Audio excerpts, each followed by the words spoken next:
Hello guys, this is Chidis and welcome to Merte Paisa. We've done something different this time. As you all know, because of COVID and lockdown situation, we are not being able to record our podcast in our studio. So what we have done is we have gathered the speakers online in Zoom and we did this podcast. We have Mr. Ashish Adhikari, founder of Redmart Coffee, and Mr. Santosh Pradhan Chaudhary, founder and CEO of Property 360 Nepal in this podcast. So the topics that we've covered are relating to the psychology and mentality of people because of this lockdown and corona situation, the kind of problems they are facing, we are facing, economic crisis, financial problems, anxiety, overthinking, as we are confined in our houses. So the speakers have talked about this situation and how to cope with them and overcome them. And also the speakers have speculated the economic condition of Nepal post-COVID and post-lockdown. And also, most importantly, they have talked about why and how they embrace spirituality in their life and why is it important and why we should all do it. And yeah, that's it. It's a fun podcast and I hope you enjoyed. Listen to the full podcast, leave down your thoughts and opinions, share the podcast, subscribe to our channel Merte Paisa and enjoy. 1, 2, 3, 4, 5, 6, 7, 8.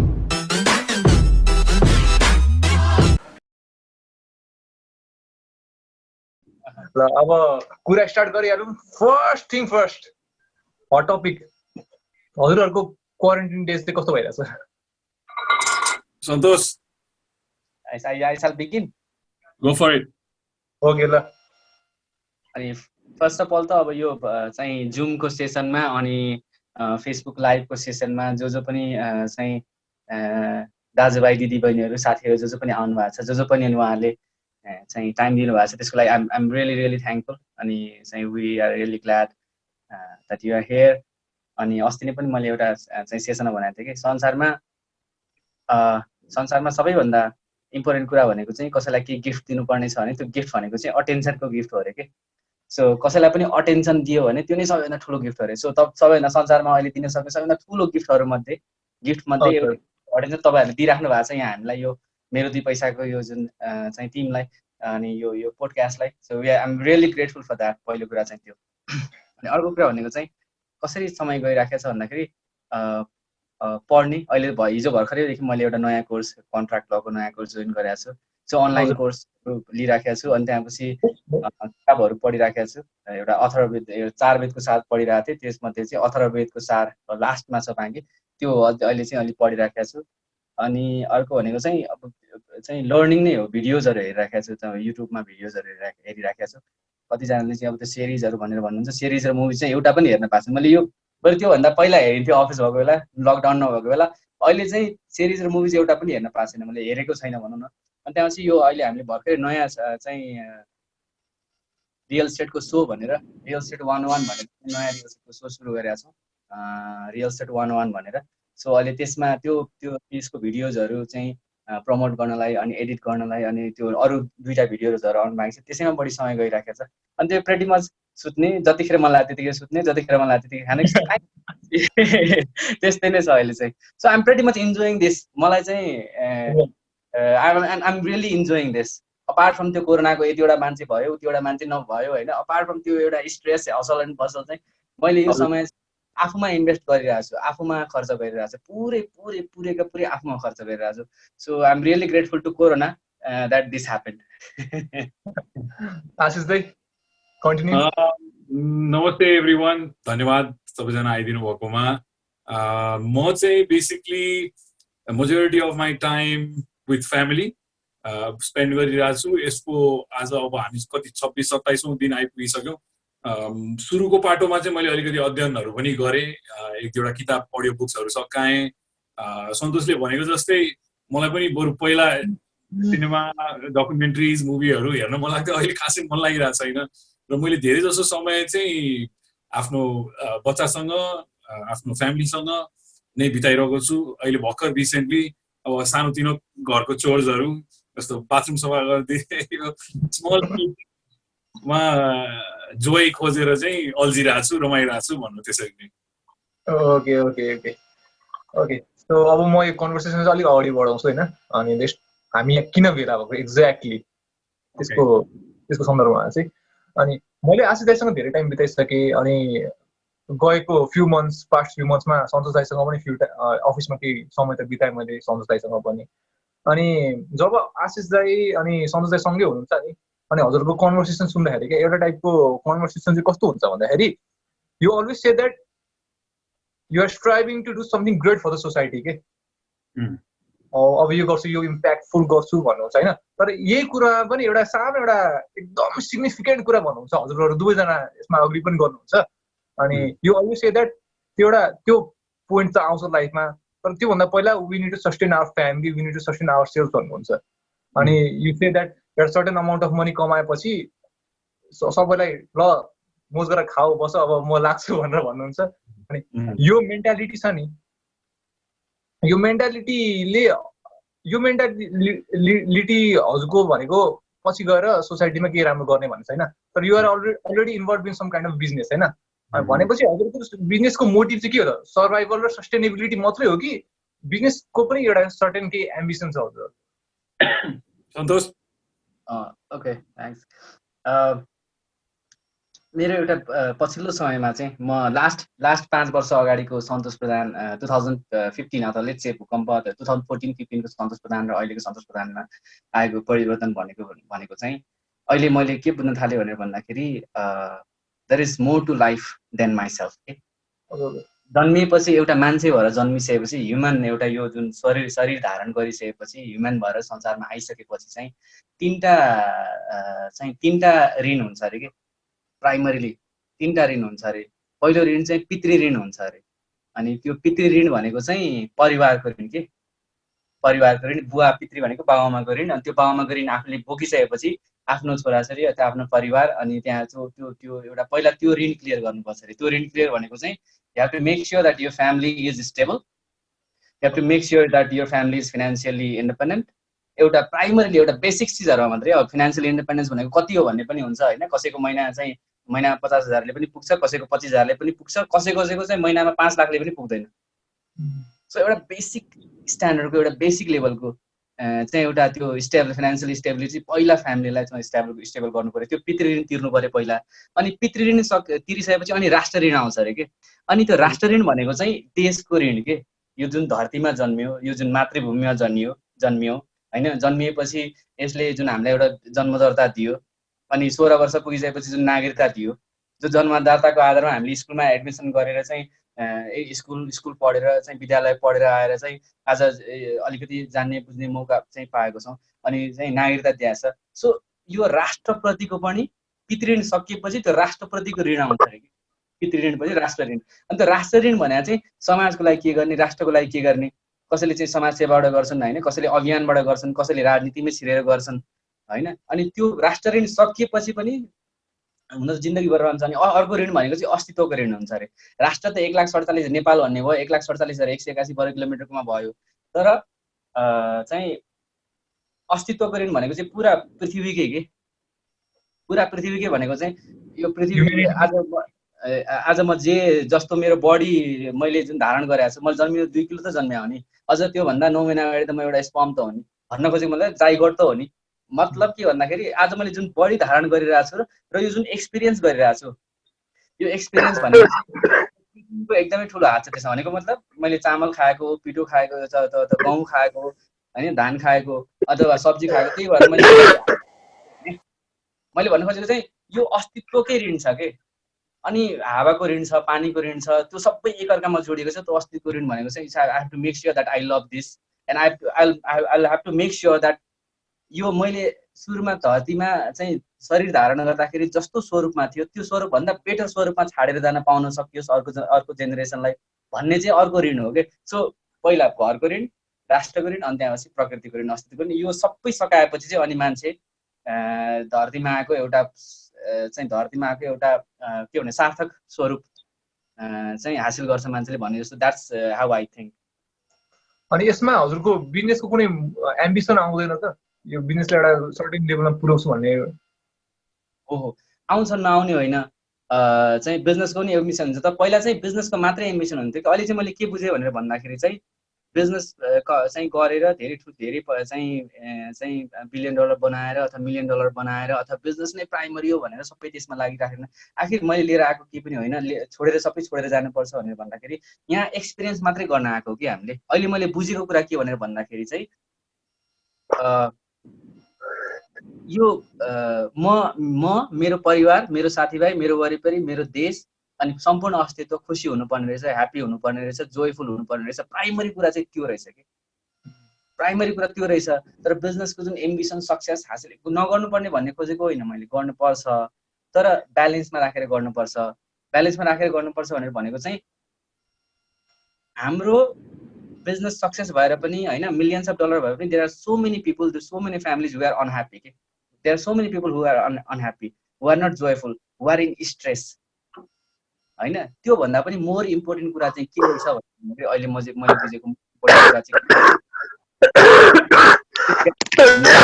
राजनीति, व्यापार भन्ने, राजनीति भन्ने यो त साधन मात्रै रहेछ के।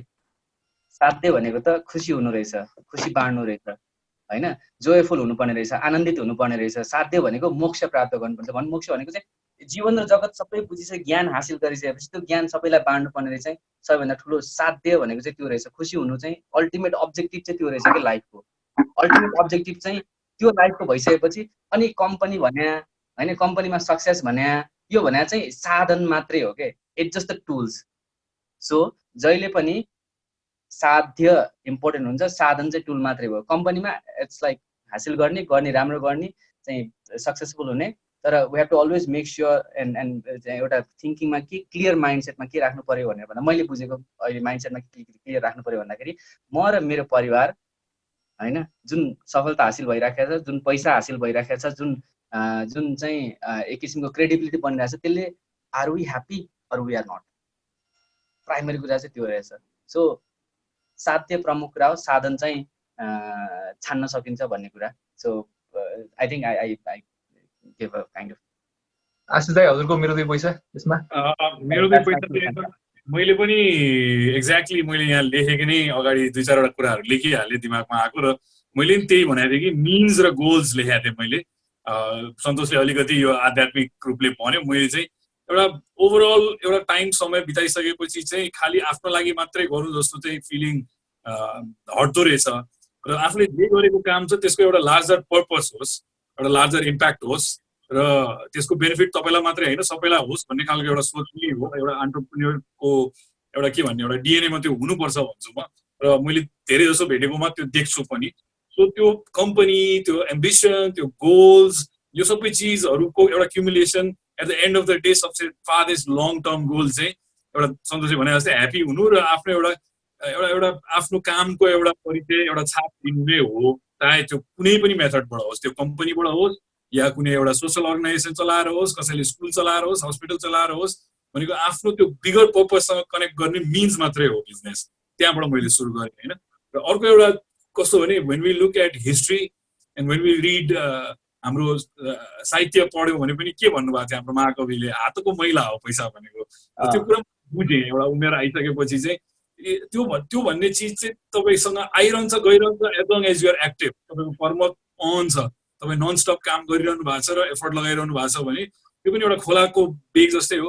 कुनै समय अलिकति सुक्छ होइन, रुखा सुखा मौसममा सुक्ला, बर्खामा आउँछ। म चाहिँ प्रकृतिसँगै देख्छु, पैसाको नेचर पनि त्यस्तै हुन्छ, उतार चढाव। अब ड्राउट आउने सिचुएसनमा छौँ हामी होइन। त्यसै कारणले त्यो चाहिँ core of what you do चाहिँ राख्यो भने त्यति खुसी, जुन अघि न सन्तोषले मेन्सन गर्यो, त्यो खुसीको अनुभूति चाहिँ हुँदैन। एउटा आफूलाई ड्राइभ गर्ने चिज चाहिँ त्यो लार्जर पर्पस हुनुपर्छ। त्यो लार्जर पर्पस कनेक्टेड छ भने मोटिभेसनको कमी हुँदैन होइन। मान्छेलाई रिजन टु वेक अप भन्छ नि एउटा। र वाइको कुरा गर्छौँ हामी होइन। If you can connect the why of your business to something larger like that, then त्यसको पछाडि लाग्नको एउटा मजा पनि अर्कै हुन्छ भनौँ न। त्यो पर्पसले ड्राइभ गर्ने हो मान्छेलाई होइन। त्यसलाई चाहे हामीले राष्ट्रसँग जोडौँ, परिवारसँग जोडौँ, एउटा लार्जर पर्पस के त बियोन्ड योर सेल्फ, आफूभन्दा ठुलो, त्यसलाई चिज गर्न मजा हो सायद। त्यही भएर म र यो विषयमा कुरा गर्दाखेरि प्यासनेटली कुरा गर्छु यो यसरी। सही सही कुरा मलाई थोरै भन्नलाई फेरि होइन र महाकविको कुरा आइहाल्यो होइन त्यतिखेर सही भन्नुभएको रहेछ मैले बुझेको थिइनँ कि त्यो कुरा पहिला चाहिँ हातको मैला सुन्नका थैला के गर्नु धनले सागर सिस्नु खाएको बेस आनन्दी मनले सबैभन्दा ठुलो कुरा संसार भनेको यो चित्त हो कि त्यो चित्त चाहिँ खुसी भयो भने संसारै खुसी छ कि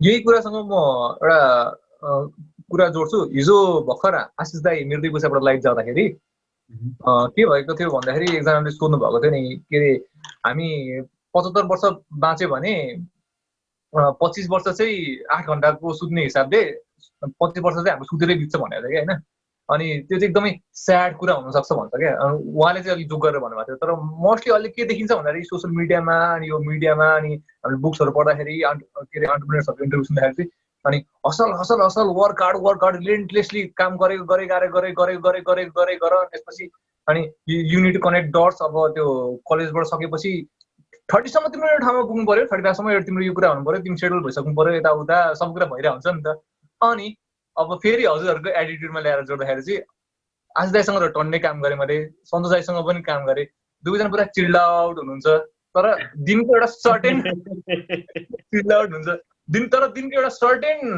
अमाउन्ट अफ टाइम चाहिँ हजुर काममा एकदम डेडिकेटेड भएर लाग्नु भएको हुन्छ त्यतिखेर पनि अब छिरिज यो गर विधान यो गर टक टक टक यो यो यो यो गर भनेर भन्नुहुन्छ नि होइन यो माइन्डसेट चाहिँ सुरुमा हाम्रो उमेरमा कसरी ल्याउन सक्छ मान्छेले किनभने हामीले त के बुझेको हुन्छ भन्दाखेरि गाड पेलान काम गर त्यसपछि तिमीले सफलता पाउँछौ कि त तिमीले आफ्नो ठाउँमा पुग्छौ भन्ने हुन्छ तर हजुरहरूको एटिट्युड हेर्दाखेरि चाहिँ no no no you need to take things slowly भन्ने टाइपको छ नि एटिट्युड आई थिङ्क म यसमा सुरु गर्दाखेरि चाहिँ it's a matter of hard work र स्मार्ट वर्क होइन मैले यो पहिला पनि कुरा गरेको थिएँ यो पोडकास्टमा so I touch upon this which is hard work गर्ने कि स्मार्ट वर्क गर्ने अब इट डिपेन्ड्स कुन परिस्थितिमा काम गरिरहेको हो अब एउटा बाँध र पुल बनाउन तिमी लागिरहेछौ भने त्यहाँ धेरै स्मार्ट वर्कको कुरा नहोला हार्ड वर्ककै कुरा होला गिटी सिमेन्ट रोडा म कुनै माउन्टेन चढ्न गएँ भने अब त्यहाँ स्मार्ट वर्क भन्दा हार्ड वर्ककै कुरा धेरै होला जहाँ चाहिँ फिजिकल एफर्टको कुरा बेसी छ अब हामीले यहाँ काठमाडौँमा बसेर गर्ने कामहरू मेजोरिटी एउटै ठाउँमा अफिसमा एउटा सीमित ठाउँमा बसेरै गर्न सकिन्छ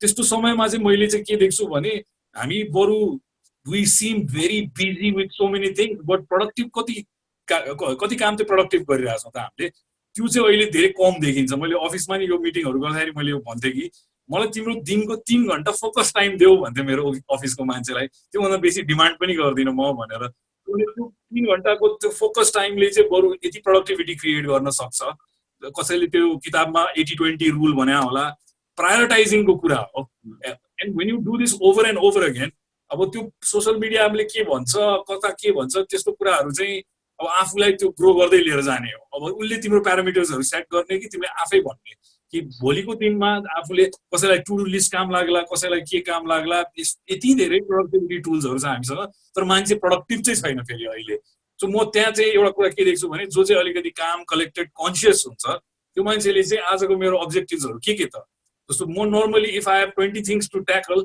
म अन अ पर्टिकुलर डे सायद एउटा दुईटा भन्दा बेसी काममा म अल्झिन्न किनभने त्योभन्दा बियोन्ड मेरो क्यापेसिटी नै छैन त्यो सबै चिजलाई रिजल्भ गर्नलाई सो आई थिङ्क प्रायोरिटाइजिङको एकदम कमी देखिन्छ जहाँ चाहिँ डिस्ट्र्याक्टेड पनि छ अहिलेको एकदम हाम्रो माइन्ड एकदम डिस्ट्र्याक्टेड छ नोइजलाई फिल्टर आउट गर्न सक्दैनौँ हामीले के चाहिँ नोइज हो होइन त्यो अब्जर्भ गरिरहेको हुन्छ हामीले कन्सियसली सबकन्सियसली यो सबै कुराले हामीलाई एफेक्ट गरिरहेको हुन्छ हाम्रो प्रोडक्टिभिटीमा एफेक्ट गरिरहेको हुन्छ so if when eye makeup my mind कि अबको नेक्स्ट 2 आवर्स म काम गर्ने हो अथवा यो फोकस यो चिजमा हाल्ने हो I have to be very conscious and do that त्यो प्र्याक्टिस चाहिँ अलिक कम हुन थालेको छ हाम्रो वर्किङ जुन तरिकाले हामी काम गर्छौँ टेक्नोलोजी हाम्रो वरिपरि 3-4वटा स्क्रिन हुन्छ अहिले पनि मेरो 3टा स्क्रिन छ अगाडि होइन यसबाट चाहिँ अलिकति हामी how our mind works with all this distractions नबुझिकन हामी काममा लाग्यौँ भने चाहिँ लस्ट फिल हुनु चाहिँ स्वाभाविक हो हिजोको अनि सुत्नेलाई पनि नेगेटिभली हेऱ्यो हिजो मैले त्यो लाइभ गर्दाखेरि एकजना भाइको आउनु भएको थियो उहाँले विदाउट स्लिप यु क्यानट मेरो भनाइ चाहिँ without sleep you cannot get up and be at your 100% to go out and do what you need to do the next day मेरो भनाइ त्यहाँ थियो कनेक्टेड उसले चाहिँ टाइम वेस्टको रूपमा लियो मैले उसलाई के भने दिउँसो नै तिमी टाइम वेस्ट गरिरहेछौ भने अनि राति सुत्नु पनि टाइम वेस्ट गर्न लाग्छ if I put in enough effort मैले आफ्नो दिमाग इच्छा मेरो शक्ति सबै लगाएर मैले आफूले गर्न सक्ने 3-4वटा काम गरिरहेको छु फोकस भएर भने निन्द्र पनि आरामको लाग्छ र त्यो इन्जोय पनि गर्नुपर्छ निन्द्र भन्ने मेरो कुरा थियो I don't know, म अलिकति डिभिएट भयो कुराबाट. सन्तोष, how do you tackle this? पहिलो कुरा चाहिँ अब त्यो हो एउटा तिमीले डे टु डे लाइफमा त्यो कुरा भन्यो होइन, डे टु डे लाइफको के आइरहेछ यहाँ म्यासेज पनि आइरहेछ. भाइ तपाईँको भिडियो पनि अड्किरहेछ. ए मेरो भिडियो नि अड्किरहेछ, एकैछिन है त म च्याटमा छिरेछु कि. ओके अलि भयो भयो. ल के भन्छ यो चिल्ड आउट एटिट्युड र कामको कुरामा चाहिँ यो एक किसिमको त्यो साइकल पार गरिसकेर होला कि अलि सजिलो भएको चाहिँ. एउटा साइकल आई थिङ्क आशिषले पनि पार गरिरहेको छ, एउटा साइकल मैले पनि पार गरिरहेको छु. अनि त्यो साइकल पार गरिसकेपछि चाहिँ अलिकति सजिलो हुँदो रहेछ लाइफमा. भनेको मतलब चाहिँ मिलियन्स नै कमाएर पनि प्रायोरिटाइज गर्ने थाहा पाइन्छ. अघि फेरि पनि म त्यही ह्याप्पिनेसकै कुरामा गएर जोड्छु. म चाहिँ प्राइमरीली आफ्नो ह्याप्पिनेसलाई आफ्नो स्टेट अफ माइन्डको जुन मेरो चित्तको जुन अवस्था छ नि, मेरो सोलको जुन अवस्था छ, मेरो जुन मनको जुन अवस्था छ, त्यो मनको अवस्थालाई हेरेर त्यसलाई चाहिँ कसरी एउटा पोजिटिभ भन्दा पनि एउटा कसरी चाहिँ शान्त सुखाय हिसाबमा चाहिँ मेन्टेन गरेर राख्ने भन्ने प्राइमरी कुरा चाहिँ अहिले मेरो त्यो कुरा हुन्छ. अरू कुराहरूले डिस्ट्र्याक्ट गर्दैन. हिजो भनेको चाहिँ त्यो हस्लर माइन्ड पनि छ, नभएको होइन, हस्लिङ गर्नुपर्छ. तर अलिक चिल्ड आउट नभएपछि त्यो एउटा साइकल देखिसकेपछि मान्छेले अब करोडै कमाएर पनि होइन चाहिँ मिलियन्स नै कमाएर पनि अनि त्यहाँपछि चाहिँ थुप्रो चाहिँ पत्रिकामा नामै आएर पनि त्यहाँपछि सेलिब्रिटी चाहिँ एन्टरप्रेनर नै भएर पनि के चाहिँ हुँदो रहेछ त, if you are not happy inside celebrity entrepreneur भएर पनि के हुँदैन क्या. नेपालमा अझै धेरै थुप्रै मान्छेहरू चाहिँ सेलिब्रिटी एन्टरप्रेनर हुन लागेको छन्. I have seen that. You have to be co founder and CEO, एउटा कम्पनी बनाऊ, को फाउन्डर एन्ड सिइओ बनाऊ, त्यहाँपछि यु बिकम सेलिब्रिटी एन्टरप्रेनर होइन. जाऊ टकमा जाऊ, त्यहाँ मान्छेहरूसँग भेट, त्यहाँ अरू चाहिँ सिनियर एन्टरप्रेनरहरूसँग भेट, गएर फोटो खिचाउ, हाल. That all I have done, been there done that के. अनि थुप्रै सारा मान्छेले अहिले त्यही गर्छन्. मैले भन्नु खोजेको त्यसलाई चाहिँ नराम्रो भन्न खोजेको होइन. मैले के भन्न खोजेको भनेर भन्दाखेरि more than that my peace of mind and my happiness counts more now. अनि अर्को कुरा भनेको काममा फोकस्ड भएर गर्ने भनेको चाहिँ अहिले आजले 80-20 रुल भने जस्तै प्याराडोक्सको ल नै हो. चाहिँ दिनभरिमा चाहिँ 10 घन्टामा चाहिँ 2 घन्टा मात्रै इफेक्टिभ हुन्छ क्या जेनरली चाहिँ. जतिखेर पनि जेनरली त्यस्तो हुन्छ. 80-20 को ल नै हुन्छ. त्यो जतिखेर इफेक्टिभ हुनुपर्ने त्यतिखेर चाहिँ प्योरली प्रेजेन्समा बसेर त्यो कामलाई मात्रै डेडिकेटेड भएर त्यो कामलाई यो काम चाहिँ अझ मैले बेस्ट तरिकाले कसरी गर्छु. There are so many distractions. 3वटा स्क्रिन छ भनेर भनिराखेको छ आजले. अनि देयर आर सो यहाँ अहिले पनि मेरो त्यो चाहिँ एउटा मोबाइलको स्क्रिन छ, एउटा ल्यापटपको स्क्रिन छ भनेपछि देयर आर सो मेनी डिस्ट्र्याक्सन्स होइन. भर्खरै नोटिफिकेसन आउँछ, फेसबुकबाट आउँछ, इन्स्टाग्रामबाट आउँछ, चाहिँ इमेल जिमेलबाट आउँछ. There are so many distractions. त्यो 2 घन्टाको समय जो चाहिँ एकदमै इफेक्टिभ हुन्छ, त्यो 2 घन्टाको समय चाहिँ अरू सब बन्द गरेर त्यो काममा मात्रै लाग्ने कि. अनि आफ्नो मलाई अर्को के थाहा भइसक्यो अहिले भनेर भन्दाखेरि, थाहा भइसक्यो भनेको भने मैले के विश्वास पनि गर्छु र त्यो ध्रुव सत्य पनि मलाई हो जस्तो लाग्छ भनेर भन्दाखेरि त्यो काममा कर्ममा मेरो अधिकार छ होइन. त्यसको फलमा त्यसले के रिजल्ट लिएर आउँछ भन्ने फलमा मेरो अधिकार छैन.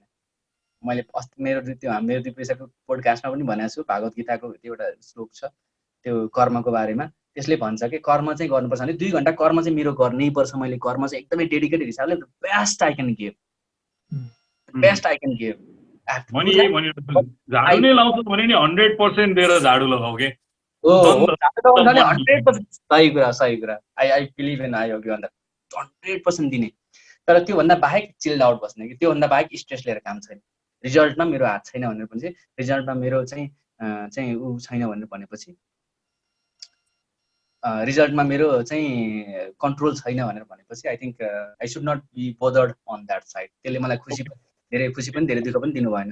क्वेसन्सहरू पनि आइरहेको छ क्या. विधानले हेरिरहेको छ क्वेसन्सहरू चाहिँ, उसले अलि हामीलाई भनिदिन्छ सबै कुराहरू. I'll add something to this is अब त्यो जुन सन्तोषले कुरा गर्यो अप्स एन्ड डाउन्सको कुरा होइन. when you've gone through trials and tribulations so many time होइन, त्यो बारम्बार भइसक्दाखेरि चाहिँ जुन सन्तोषले एक्ज्याक्टली भनेको पोइन्टमा कि त्यो कन्सिक्वेन्सको कुरासँग अट्याचै हुँदैन कि के परिणाम लिएर आउँछ यसले. एउटा आफूलाई इन्टुएसन एउटा हन्स त डेफिनेटली हुन्छ. मैले गर्न खोजेको कामले कस्तो खालको परिणाम लिएर आउँछ अथवा सायद त्यो पोजिटिभली नै फिल भएपछि हामी त्यता अट्र्याक्टेड भएर त्यो कामतिर लाग्छौँ. सो त्यो माइन्डसेट आइसकेपछि कन्सिक्वेन्सेसको कुरा सोच्न चाहिँ over time you learn this कि त्यो सोचेर के कामै छैन कि. आफूले गर्न सक्ने भनेको एट द्याट पोइन्ट 100% अथवा त्यो समयमा त्यो कालखण्डमा त्यो पिरियडमा तपाईँले कुनै प्रोजेक्टमा आफ्नो 100% डेडिकेसन दिने हो, चाहे त्यो सानो सिम्पलेस्टै काम होस् होइन, इन्जोय गरेर र आफ्नो 100% दिएर गर्ने हो। अब रिजल्ट्स के आउँछ त हाम्रो अधीनभन्दा बाहिरको कुरा हो होइन। मैले गरेको कामहरू प्रोजेक्ट्सहरूमा मेरो 50-50 होला, 50%ले राम्रो रिजल्ट्स लिएर आउँछ, 50% मिस्टेक्सहरू हुन्छ, you hear the criticism of people, यो सबै भोगिसकेपछि चाहिँ त्यो कर्म गर्नबाट चाहिँ डराइँदैन रहेछ। र यति बुझिन्छ कि आफूले त्यो एफर्टै हाल्ने भइसकेपछि म दिनभरि त्यो एनर्जी ड्रेन गर्न सक्दिनँ। सो सर्टन टाइम मैले एउटा रेडमोन्डको स्केलिङ अपको एराको एउटा कुरा सेयर गर्छु। Scaling my business from 2 store to 4 store when it required for me to go in the morning 7 बजे गएर रिपोर्ट हेरेर 10 बजे डिसिजन लिनुपर्ने सिचुएसनहरू हुन्थ्यो, बाइङको यो सबै कुरा। अब त्यतिखेर मेरो रुटिन ढाँचा नै मैले चेन्ज गरेँ। त्यतिखेरको त्यो मेरो काम गर्ने वर्क एथिक त्यो त्यतिखेरको अर्कै ढाँचा थियो। अब अहिले I am at a more relaxed हुन्छ नि, अलिक whole different way of working. So I think त्यसरी नै हो, अनुभव र योबाट बटुलिन्छ। हस्लिङलाई रोक्न हुन्न होइन, किनभने हसल भनेको at the end of the day त्यो अङ्ग्रेजी भाषामा होला, नेपालीमा भन्दा कर्म हो। कर्म गरिरहने हो, कर्म गरिरहने। रिजल्ट के आउँछ, कस्तो खालको परिणाम आउँछ त्यो सबै हाम्रो कन्ट्रोलमा हुँदैन। द्याट्स वाइ किन टेन्सन लिने, चिल्ड आउटै हुने हो। त्यही भएर हजुरहरूको कुराहरू सुन्दाखेरि चाहिँ यो चिल्ड आउट एटिट्युड चाहिँ एक्सपिरियन्सबाट मात्रै आउँछ जस्तो लागिरहेको छ, किनभने सबैजना रेस्टलेस नै हुन्छ यङमा चाहिँ, युथमा चाहिँ। when you realize that taking that anxiety and taking that stress is not doing anything, it's not adding any good value to what you're doing. It even worse. So why even give it any energy? किन दिने त्यो चिजलाई energy? Move on. मलाई पनि बदल गर्छ, म केही अरू चिज गर्न थाल्छु, completely different सिनेरियोमा गइदिन्छु, कहिले trekking गइदिन्छु। When I feel that I cannot stay in this environment and it's making me feel very negative, I completely avoid that situation. किनभने त्यसले पोजिटिभ केही राम्रो त गर्दै गर्दैन त्यो ओभर थिङ्किङ, ओभर एनालाइटिकल माइन्डले चाहिँ। सो तर यसमा म के एड सकाइदिने? ओके ओके, यो अब अहिले हामी लकडाउनकै सिचुएसनमा जाउँ है। हुन्छ। ओके, यो लकडाउनले चाहिँ हाम्रो यो मासमा एकदम म्यासिभ प्यानिक अनि एङ्जाइटीहरू क्रिएट गरिरहेको छ क्या। अनि सबै मान्छेहरू आफ्नो हाउसेसमा कन्फाइन्ड भएको छन् होइन। अनि सबैजना फाइनेन्सियल प्रेसर छ, किनकि कुनै कतिजनाको यो मन्थको के अरे इन्कम आइरहेको छैन, अब नेक्स्ट मन्थ के गर्ने भन्ने हुन्छ। सबैजनाको बिजनेस डामाडोल छ। अब अहिले त सेभिङ्सले कति दिनसम्म पुग्छ भन्ने छ कतिजनालाई, कतिजनासँग सेभिङ्स नै छैन। कतिजनाले त बिहान काम गरेर रातिको भात किन्नुपर्ने यस्तो अवस्था हुन्छ नि त है। अब यस्तो अवस्थामा यो मेन्टल स्टेट जुन यो सिभिकको छ, यस्तो अवस्थामा लिडर्सहरू चाहिँ कस्तो रोल खेल्न सक्छन्? अब लिडर्स भन्नाले म चाहिँ नेसनल लिडर्स मात्रै पनि भन्न खोज्दैन, हजुरहरू दुवैजना बिजनेस लिडर्स हो। अब हजुरहरूको पनि आफ्नो टिमको, आफ्नो इम्प्लोइजहरूलाई, किनकि सबैजनाको अर्निङ क्यापेसिटी हजुरहरू जतिको त छैन, सबैजना किनकि जम्मा होलान्। अब हजुरहरूले आफ्नो टिमलाई चाहिँ यस्तो समयमा कसरी हेर्नुहुन्छ? अनि त्यसलाई नै स्केल अप गर्दाखेरि नेसनल लिडर्सहरूले चाहिँ अहिले कस्तो रोल खेल्नुपर्छ त? म स्टार्ट गर्दै। आई मिन मेजोरिटी रोल्स अथवा लिडरले गर्नुपर्ने कर्तव्य अगाडि आउने नै टाइम भनेकै क्राइसिसको टाइममा हो। when things are going smooth, most likely you don't need a lot of leadership, होइन। the status quo will remain as is and things will move on. यस्तै समयमै लिडरसिपको रोल अगाडि आउँछ जस्तो लाग्छ। अब अहिलेको परिस्थितिमा चाहिँ म कसरी हेर्छु भने, अर्थक्वेकसँग म दाँजिरा हुन्छु। अर्थक्वेकको समयमा म 4 दिन आफ्नो घर परिवारलाई एउटा सुरक्षित ठाउँ पुर्याइसकेपछि चाहिँ 5औं दिनमा म फिल्डमा उत्रिसकेको थिएँ। म साथीभाइहरू बटुल्ने क्रममा म अगाडि बढिसकेको थिएँ र फिजिकली त्यतिखेर यो कम्युटको यो सबै कुराहरू चाहिँ लकडाउनको अहिले स्थितिभन्दा धेरै फरक भएको कारणले एटलिस्ट यातायात जुटाउन गाह्रो थियो होला, तर हामी कम्युट गरिरहेको थियौँ आफ्नै प्राइभेट भेहिकल्समा भए पनि। सो त्यतिखेर चाहिँ इमिडिएटली इन्टु एक्सन आइरहेको थियो। मैले त्यो क्राइसिसको सिचुएसनमा चाहिँ हामीले रिलिफ फन्ड्सहरू क्रिएट गरेर रिलिफ बाँड्ने कामहरू गऱ्यौँ। कतिलाई थाहा पनि होला यो समयको हामीले त्यतिखेर गरेको कामको 2015मा।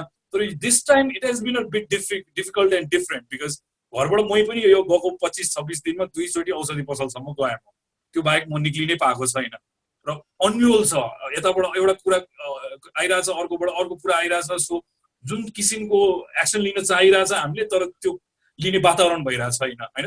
र एट दिस पोइन्ट मैले आफूले चाहिँ पर्सनली चाहिँ what can I do from doing just being where I am right now which is म मेरो कोठामै बसेर यहाँ मेरो सानो होम अफिस जस्तो सेटअप छ यहीँ बसेर मैले के गर्न सक्छु त भन्दाखेरि यस्तै चिजहरू मैले डे 2 डे 3 देखि नै स्टार्ट गरेको थिएँ second part of the question was about employees होइन म चाहिँ अहिले म्यानेजमेन्टमा डिरेक्टली इन्भल्भ नभएको कारणले मलाई direct connection with the employees चाहिँ अहिले इमिडिएटली छैन भएको डिसेम्बरदेखि but at this point what should a leader do भन्दाखेरि चाहिँ नम्बर 1 मेरो विचारमा कम्युनिकेसन होइन अहिले यो परिस्थिति हामी सबैजनाले भोगिरहेको छौँ एकैचोटि भोगिरहेको छौँ सो बुझाउन गाह्रो छैन कि कसैको इच्छाले कसैको कुनै कारणले भन्दा नि यो सबैले युनानिमसली सफर गरिरहेको समय हो at this time as a leader what can you do to make sure that at least the number of people you touch तपाईँको आफ्नो काम जीवनले जति मान्छेलाई छोएको छ उहाँहरूलाई चाहिँ टेक केयर गर्न सक्नुपर्छ हामीले एज लिडर होइन भएको रिसोर्सेसहरू कसरी हामीले चाहिँ एकअर्कामा बाँडेर कसरी चाहिँ यो गाह्रो समयलाई कटाउने यो स्ट्राटेजीहरू बनाइरहेको हुनुपर्छ अहिले एट दिस टाइम अब त्योभन्दा ठुलो माथिको ठुलो लिडरले त एकदम एग्रिगेटमा सोच्नु पर्यो जस्तो हिजो अस्ति हामीले देखिरहेको न्युज छ जुन चाहिँ कोही मान्छे घर जान चाहँदाखेरि घर पनि जान सकिरहेको छैन उपाय खोजिदिने हो as leaders we are firefighters we are rescuers होइन त्यो रेस्क्यु प्रब्लम देखिसकेपछि त्यसको सल्युसन र रेस्क्यु गर्न सक्ने स्ट्राटेजाइज गर्न सक्ने दिमागलाई नै लिडरको माइन्ड भनिन्छ जस्तो लाग्छ सायद कतिले गर्न चाहिरहेको हुन्छ मद्दत गर्नलाई रेडी छ त्यो सबै कम्पोनेन्टहरूलाई एउटा ठाउँमा लिएर आएर त्यसलाई एउटा सुचारू वर्किङ मसिन बनाउने रोल हो लिडरको सो त्यसमै एक्टिभ हुनुपर्छ जस्तो लाग्छ कसरी we can gather resources how can we maintain communication अहिले डिस्टेन्सिङ नहोस् होइन अलुफ नहोस् कोही लेफ्ट आउट नहोस् कसैलाई अनवाच्ड सिचुएसन नहोस् दुःख पीडा नहोस् त्यति नै हेर्ने हो अहिले हाम्रो सीमित within our own community but when it comes to big leadership then you have to be able to think in mass हैन चाहे त्यो सानै प्रब्लम भए पनि त्यसलाई कसरी मिटिगेट गर्ने र प्रब्लमको सल्युसन एएसएपी यस्तो क्राइसिस सिचुएसनमा त तपाईले फास्ट एक्ट गर्न सक्नुपर्छ डिसिजन्स लिन सक्नुपर्छ फास्ट हैन र अकाउन्टेबल राख्न सक्नुपर्छ मान्छेहरूलाई कसैलाई काम डेलिगेट गरिसकेपछि सो यस्तो कुरामा फोकस्ड हुनुपर्छ अहिले क्राइसिसको सिचुएसनमा लिडर्सहरू सन्तोष भाइ म प्र्याक्टिकली नै भन्छु कम्पनीको लिडरको कुरा प्र्याक्टिकली नै भन्छु कम्पनीको लिडरको कुरा लिडरसिपको कुरा गर्दाखेरि चाहिँ अब अहिले सपोज मानौ मसँग 5 जना मात्रै कर्मचारी हुन्छ सपोज मानौ 5 जना कर्मचारीहरूको चाहिँ महिनामा 20,000 रुपियाँ तलब होला अथवा 25,000 रुपियाँ तलब होला अब यो सिचुएसनमा काम नभएपछि पैसा त्यो भनौँ न कम्पनीलाई पनि बर्डन हुन्छ गभर्मेन्टलाई भने जस्तो सबै धेरै पैसा त हुँदैन हुन्छ अन्त धेरै हुँदैन मानौ 25,000 रुपियाँ तलब छ भने अब अहिले घरमै बसिराख्नु भएको छ उहाँहरू घरमै बसिराख्नु भएको छ भने उहाँहरूको बेयर मिनिमम जुन चाहिँ दैनिक एक्सपेन्सेस हुन्छ नि चाहिँ खाद्यान्नको रासनको त्यति मात्रै एक्सपेन्सेस मानौ इट कम्स टु 10,000 रुपियाँ हैन मसँग छ भने 10,000 रुपियाँ अथवा कम्पनीमा छ भने मेरो प्राइमरी गोल के हुनु पर्यो भन्दाखेरि पछि त्यो ऋण जस्तो गरेर हुन्छ अथवा ऋण भएन भने सकिन्छ भने ऋण नहोस् अथवा सकिन्छ भने तलबै जस्तो गरेर भएन भने क्रेडिटमा पछिबाट चाहिँ एडजस्ट गर्ने गरेर कसरी हुन्छ उहाँहरूको घरको खर्च चाहिँ चल्न पर्यो प्राइमरी कुरा त्यो ध्यान दिनु पर्यो as a business leader so उहाँहरूको जति खर्च हुन्छ त्यो खर्च बेयर मिनिमम जुन खर्च हुन्छ त्यो बेयर मिनिमम खर्च चाहिँ हामीले as a business leader we have to make sure that all of our employees all of our associates are provided with that. हामीसँग जति रिजर्भ छ कम्पनीमा हामीले 3 महिनासम्म रिजर्भ लिएर जान सक्छौँ 6 महिनासम्म रिजर्भ लिएर जान सक्छौँ 1 वर्षसम्म रिजर्भ लिएर जान्छ कहिलेसम्म रिजर्भ लिएर जान्छ र कम्तीमा यो लकडाउन नसकिन्छ अर्को 3 महिनादेखि 6 महिनाको लागि we have to make sure कि 40% दिएर हुन्छ कि 50% दिएर चाहिँ उहाँको पे त्यो चाहिँ राम्रोसँग चल्न पर्यो we have to make sure as a business leader पहिलो कुरा सबै बिजनेस लिडरहरूले यो कुरा ध्यान दिनुपर्छ एउटा गुड क्याश म्यानेजर हुनुपर्छ लिडर एउटा अहिले एउटा फन्ड राइट वेमा म्यानेज गर्न सक्ने they have to manage the fund in a very proper way के राम्रोसँग म्यानेज गर्न सक्नुपर्छ अब आफूसँग छैन भने अर्कोसँग ल्याएर भए पनि कसरी हुन्छ it is your responsibility your people are your responsibility the people who work with you are your responsibility कसरी हुन्छ त्यो गर्नुपर्छ पहिलो कुरा अनि अर्को कुरा भनेको चाहिँ जसरी कम्पनीमा जति पनि चाहिँ इम्प्लोइजहरु एसोसिएट्स हुनुहुन्छ इट्स योर रेस्पोन्सिबिलिटी भनेर भनिसकेपछि देशको कुरा वडाको कुरा पनि त्यही हो नगरपालिकाको कुरा पनि त्यही हो समाजको कुरा पनि त्यही हो के समाजको कुरा पनि त्यही हो भनेर भनेपछि राष्ट्रको कुरा पनि त्यही हो राष्ट्रका हरेक नागरिक त्यो देशको इन अ वे चाहिँ र मटेरियल पनि भए, त्यो देशको चाहिँ कार्यकर्ता पनि भए, त्यो देशको चाहिँ शेयर होल्डर पनि भए के हरेक नागरिक। अनि राष्ट्रको प्रमुख भनेको सरकार चलाउने मान्छे, प्रधानमन्त्री भनेको चाहिँ सिइओ हो, राष्ट्रको प्रमुख कार्यकारी अधिकृत हो प्रधानमन्त्री, त्यही भएर भने हो।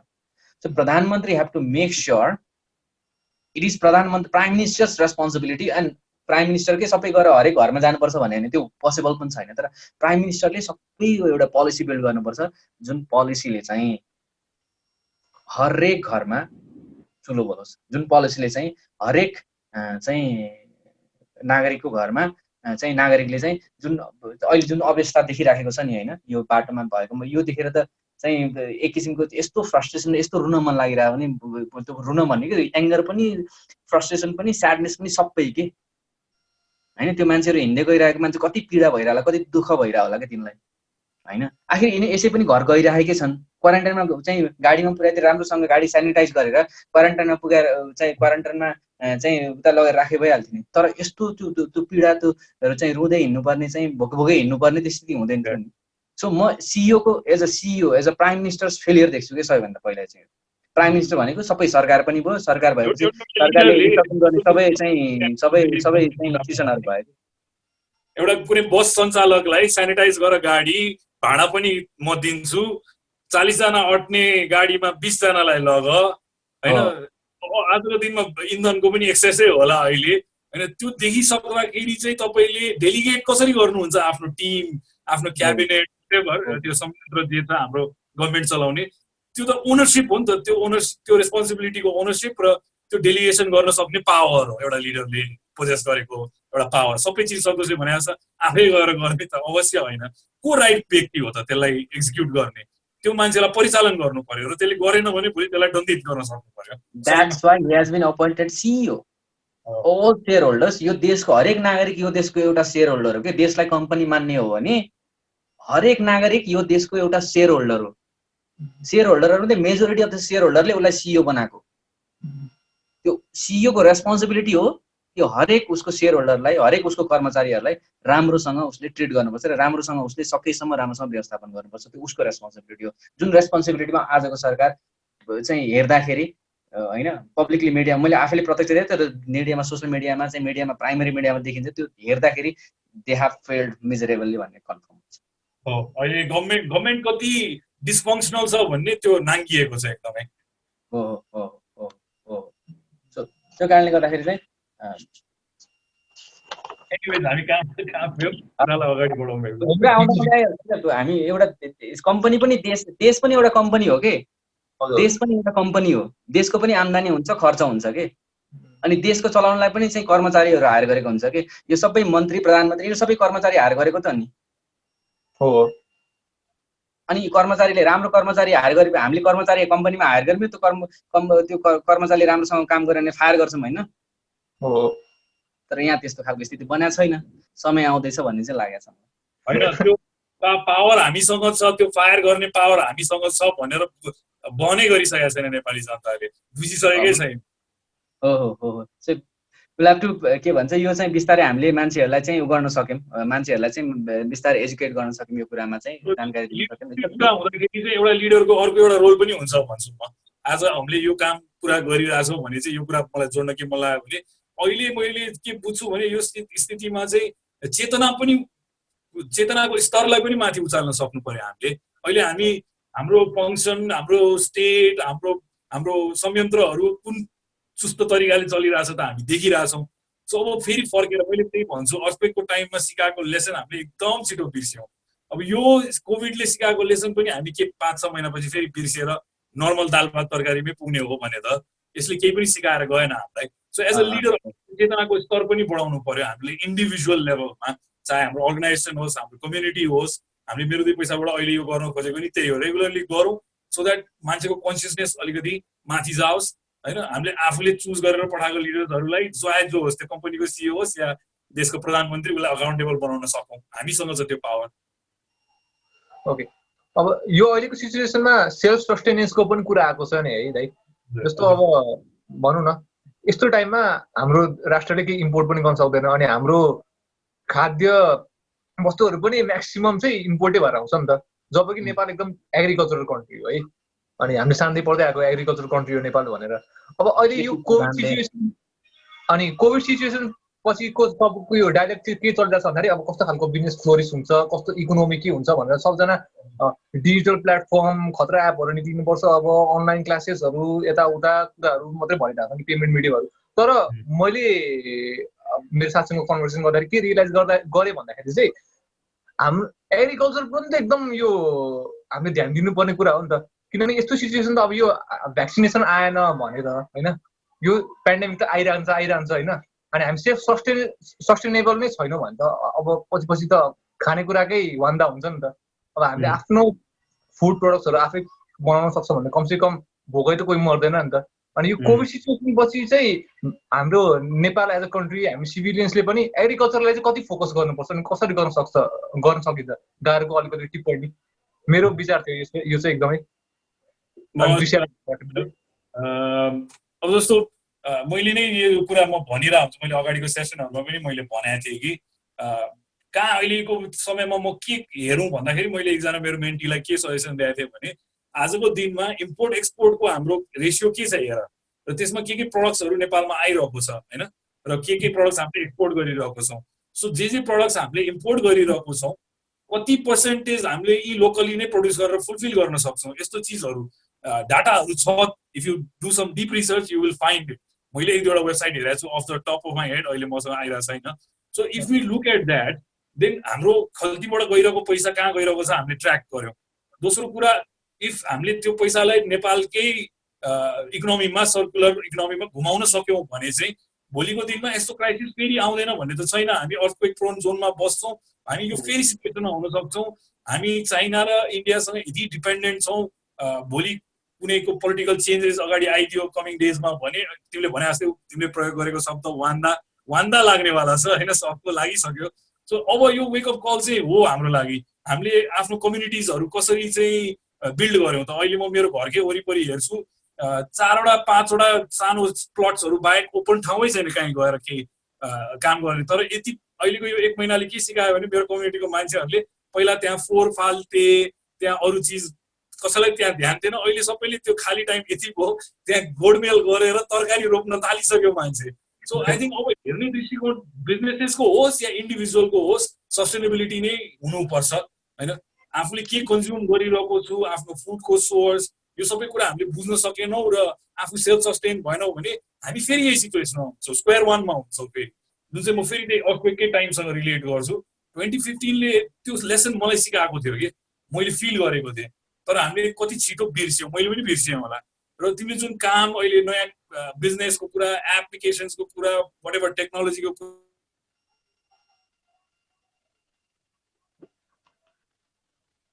दाइको अड्क्यो कि म अड्क्यो आशिषको अड्क्यो आशिष सुनिएन आवाज आइरहेको छैन आशिष दाइको अड्के जस्तो छ सन्तोष दाइ कन्टिन्यू गर्नु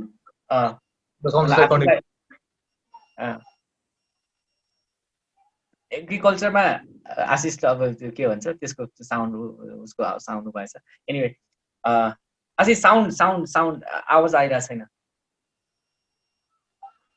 ल म कन्टिन्यू गर्छु है त्यसमा के भनेर भन्दाखेरि मानव जातिको सबैभन्दा पहिलो संसारमा सबैभन्दा पहिलो इन्डस्ट्री नै फर्स्ट इन्डस्ट्री घाँस हो के अनि मात्रै बाँस र कपास हो के अनि घाँस र बाँस कपास सबैभन्दा प्राइमरी चिज हो कि अनि मात्रै बाँकी दुनियाँ जस्तरीको इन्डस्ट्रीहरूको कुरा आउँछ कि घाँस बाँस र कपास यो घाँस बाँस कपासमा पनि सबैभन्दा पहिलो कुरा चाहिँ घाँस हो के and it is agriculture okay? from the beginning of the time from the beginning of the history of the time हैन अनि हामीले चाहिँ नेपाल कृषि प्रधान देश पनि भनेर भन्यौं अनि यो सबै कुरा चाहिँ बिर्सिदै पनि आयौं के बरु मान्छे यो घर भएन भने मान्छे गुफामा गएर बस्छ के कतर बाँच्न त बाँच्छ बाँस भएन भने अनि कपास भनेको चाहिँ लगाउने हैन मोडर्न खालको लगाउने कपडा भएन भने हिजो त चाहिँ बाँसको के भन्छ चाहिँ रुखको पत्ता बेरेर पनि हाम्रो पुर्खाहरू चाहिँ इभोल्युसनको त स्टोरी पनि त छ नि त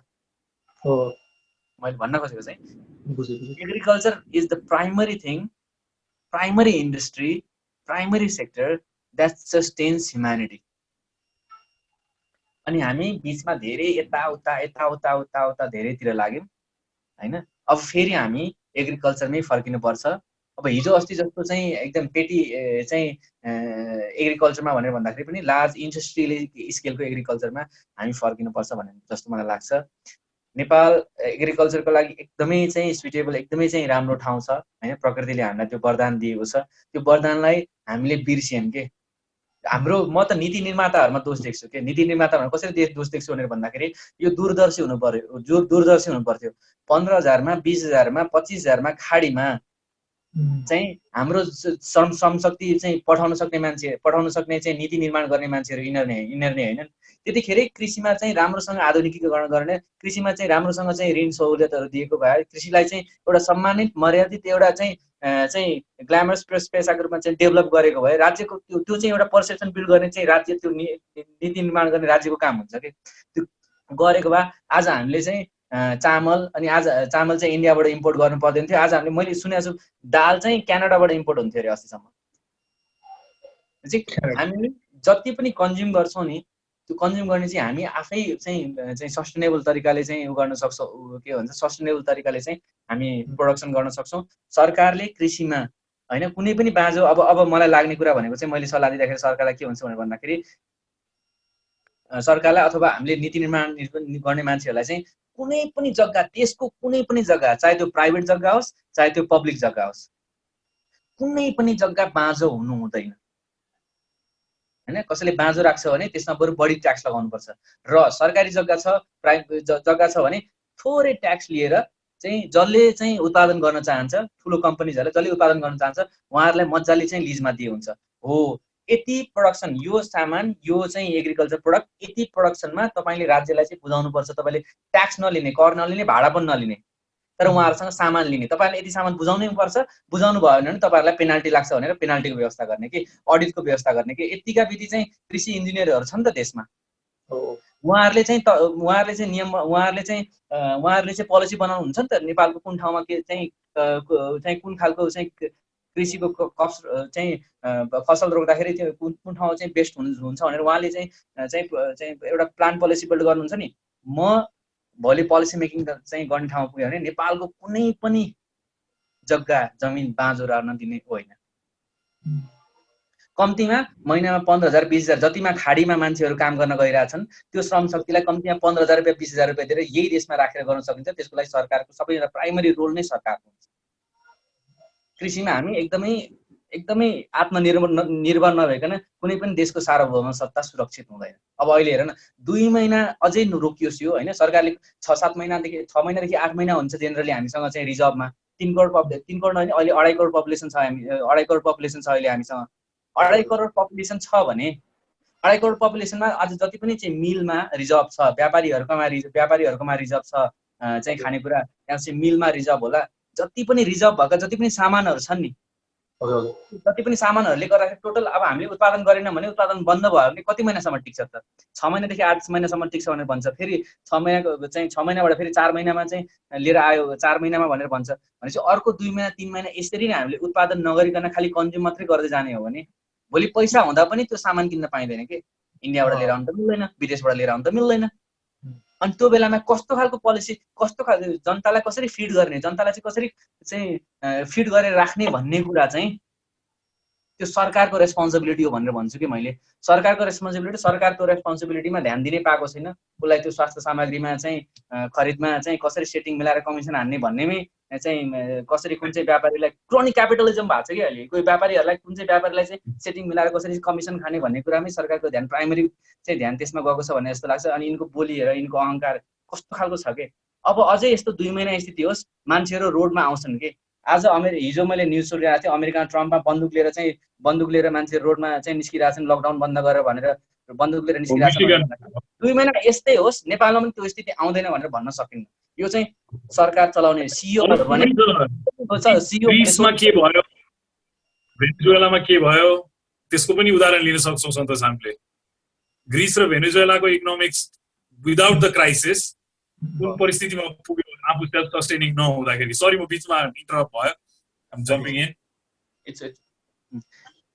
यो कुरा एकाडेमिकली पनि अवेर गराउनु पर्छ हो मान्छेलाई, किनभने अहिले जति पनि यो टेक्नोलोजी कलेजहरू छ, इन्जिनियरिङ कलेजहरू होइन, बिजनेस कलेजहरू, सबैजना फोकस भनेको चाहिँ एकदमै यो मोडर्नाइज भर्जन अफ बिजनेसहरू छ नि, एप डेभलपमेन्ट, वेबसाइट डेभलपमेन्टमा मात्रै फोकस भइरहेको छ नि त। अनि बरु यो टेक्नोलोजीलाई चाहिँ हाम्रो ट्रेडिसनल वेज अफ लाइफमा चाहिँ कसरी कनेक्ट गर्न सकिन्छ भन्ने कुरामा पनि ल्याक भइरहेको हो त। अब जस्तो म एउटा उदाहरण दिदिन्छु यसमा। हामीले म रेस्टुरेन्ट व्यवसायमै भएको कारणले म एउटा कुरा चाहिँ भन्न सक्छु। कति कुराहरू जस्तो एउटा राइट डिसिजन लिने कुरा आउँछ होइन, जस्तो मैले कति समयमा चाहिँ can we use Nepali products होइन, जस्तो हामीले चामलको प्रयोग गरिरहेछौँ भने म जब डाटा हेरिरहेको हुन्थेँ यो सामान कहाँबाट इम्पोर्ट भइरहेछ र यसको कस्ट कति छ भनेर एनालाइज गरेर हेर्दाखेरि मैले बजारमा नेपाली चामल खोजेर त्यो क्वालिटीको पाउँदैन के।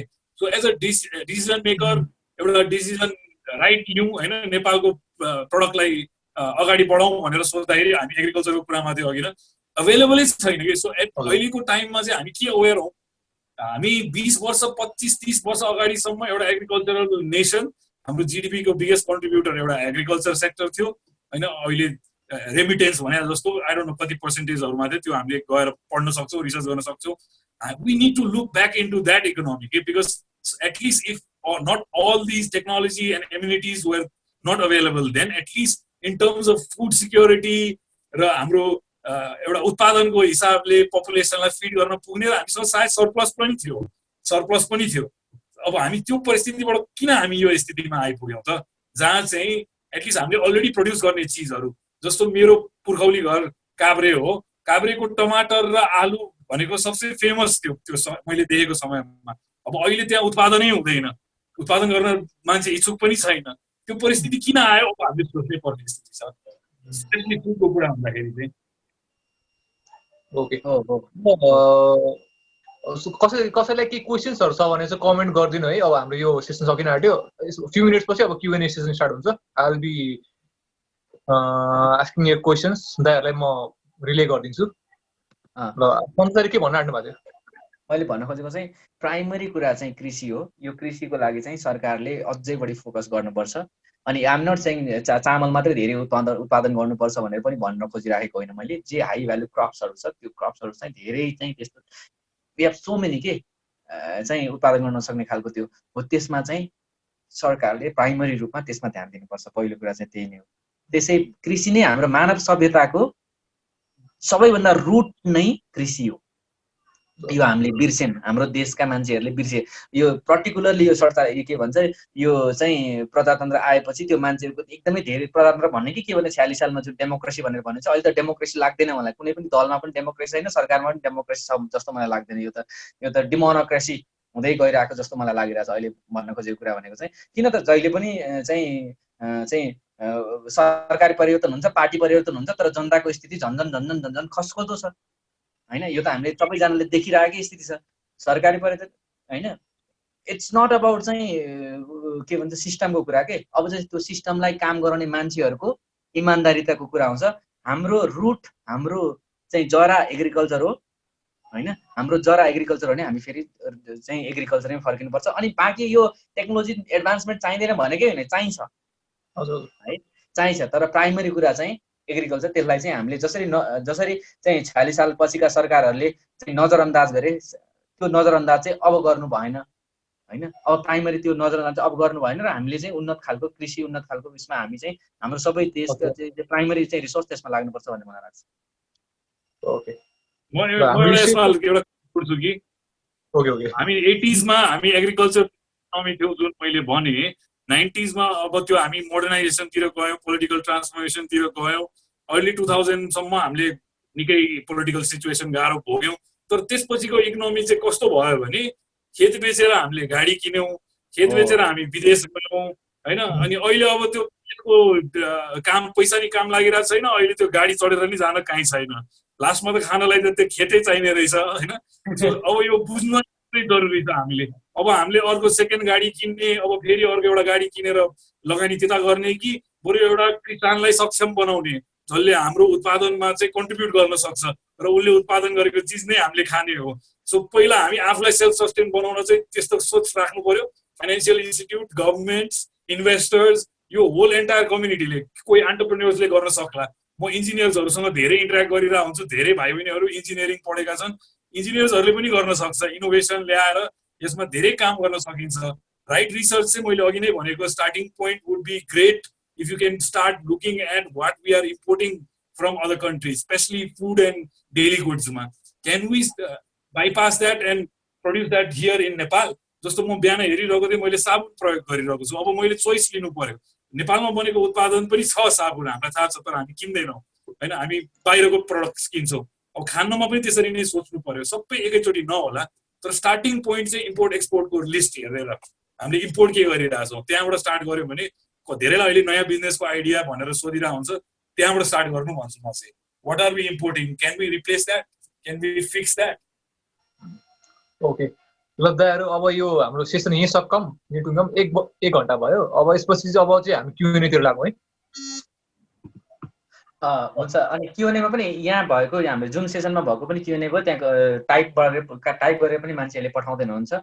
त्यो दुईटै क्वेसन कम्बाइनेसन गरेर गर्नु पर्ला। म यो क्वेसनहरू सबै हजुरहरूलाई पढिदिन्छु, हजुरहरूले एन्सर दिनु है त। Okay. Someone name by CEO ले भन्नुभएको छ, CEO जीले, how important was your college education for your entrepreneurship journey, particularly do you think entrepreneurship can be taught in colleges? हजुरहरू मध्ये जसले गर्दा पनि हुन्छ यसको answer. We are dropouts. Ashish, you begin and then I.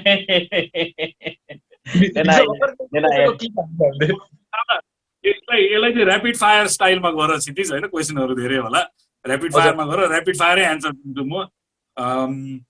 College education for me, I don't give a rat's ass about it, सादा भाषामा भन्दा। Okay okay. केही कुरा सिक्नु छ भने तपाईँले आफै सिक्न सक्नुहुन्छ आजको दिनमा। मेरो विचारमा फर्मल एजुकेसनै चाहिन्छ भन्ने कुराको चाहिँ म कट्टर विरोधी पनि हो र त्यसको अभियन्ता पनि हो। आज त पुरै कट्टर विरोधी भन्छ। म यति कुरा पनि भन्छु, हरेक विद्यालय पनि एउटा बिजनेस हो आजको दिनमा। Every school, every institution is a business.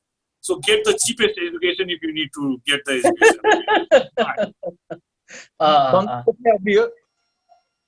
म अर्को कुरा भन्छु है त। सक्सेसमा चाहिँ एनी सक्सेस कुरा गर्दाखेरि सफलताको कुरामा चाहिँ I do believe what Steve Jobs said के। स्टिभ जब्स काइन्ड अफ, मैले अब उहाँ अहिले हुनुहुन्न होइन, तर it's kind of it's kind of mentor जस्तै के। जब उहाँको भिडियोजहरू हेर्छु, एक्चुअली मैले भनौँ न, जो मान्छेसँग सिकिन्छ त्यो मान्छे चाहिँ मेन्टर हो भनेपछि स्टिभ जब्सको कुरा गरौँ। स्टिभ जब्सले एजुकेसनको बारेमा भन्नुभएको छ कि he is also drop out, तर त्यो कोर्सहरू, त्यो कुराहरू जुन चाहिँ बिजनेस, त्यो कोर्स र त्यो कुराहरू भनौँ न, मलाई जुन कोर्स आवश्यक छ जस्तो लाग्छ म त्यो कोर्सको लागि मात्रै गरेर लिन्छु कि म सर्टिफिकेट लिन्न कि। अब मलाई इट्स नट नेसेसरी सर्टिफिकेट, मलाई जुन कोर्स चाहिँ जरुरी छ, मलाई बिजनेसको चाहिँ प्रोफेसनल चाहिँ बिजनेसको जुन इक्विपमेन्ट बढाउनको लागि, बिजनेसको नलेज बढाउनको लागि स्किल जुन छ त्यो स्कुलसँग सम्बन्धित मात्रै कोर्स लिन्छु कि म। अब म पुरा त्यो MBA गरेर BBA गरेर 4 वर्ष चाहिँ 6 वर्ष 2 वर्ष 3 वर्ष फाल्नेवाला छैन कि, लाखौँ खर्च गर्नेवाला छैन कि। मलाई जुन चाहिन्छ त्यो कोर्स मात्रै लिन्छु म। अनलाइनमा भेटिन्छ अनलाइनमा लिन्छु, अफलाइनमा भेटिन्छ अफलाइनमा लिन्छु। इट्स लाइक त्यस्तो सेलेक्टिभ हुने कि, नलेज चाहिन्छ तर त्यो नलेज मात्रै लिने जुन नलेज चाहिँ आफूलाई आवश्यक छ। ओके, नेक्स्ट क्वेसन यो चाहिँ सन्तोष दाइलाई नै डाइरेक्ट भएको छ है। रितेश जी को क्वेसन छ, is it possible to minimize sleep quantity and maximizing quality of sleep and efficient brain working day? If possible how can be? Santosh दाइलाई इट इज नट। अब म सल्लाह पनि दिँदैन है, सल्लाह पनि दिँदैन। तपाईँको जिन्दगीमा कम्तीमा दिनमा कम्तीमा अब यो उमेर हेरेर त्यहाँपछि बायोलोजिकल हेरेर कम्तीमा 6 देखि 8 घण्टा सुत्नै पर्छ मान्छे। म 8 घण्टा सुत्नै पर्छ, मलाई चाहिँ 7 घण्टा सुतेर पनि हुँदैन। म 8 घण्टा सुत्छु कि 7 घण्टा सुत्छु कि मिनिमम। अनि बरु कम भयो भने म एउटा यसमा एड गर्छु, विच इज तपाईलाई गुड क्वालिटी स्लिप चाहिएको छ भने सूर्य अस्ताउनु अगाडि नै खाना खाइसक्नु र 9, 9:30, 10 बजे म्याक्सिमम, त्योभन्दा माथि थ्रेसहोल्ड क्रस नगर्नु।